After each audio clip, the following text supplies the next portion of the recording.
Jamie Kochensparger, the Education Specialist for the Lucas Soil and Water Conservation District.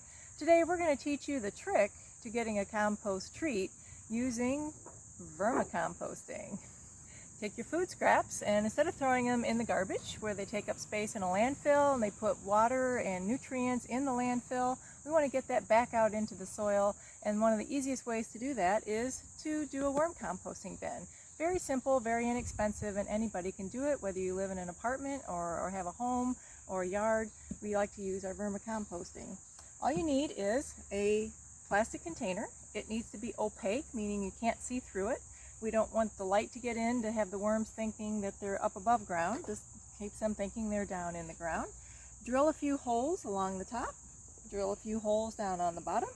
And then you need to fill the inside of your worm bin with some shredded paper.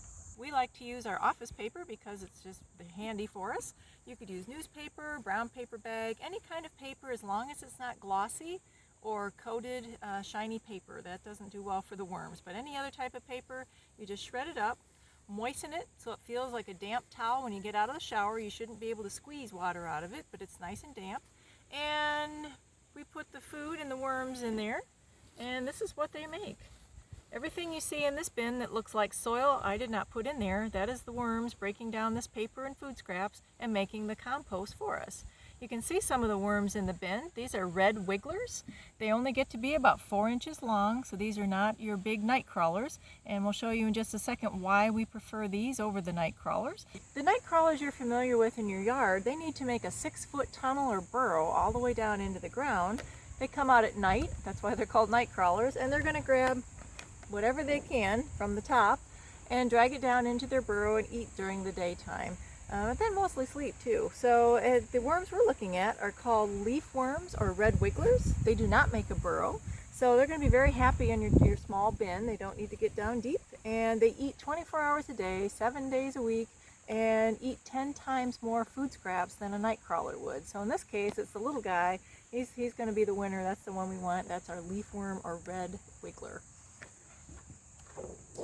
So what are we going to feed our worms? Very easy question.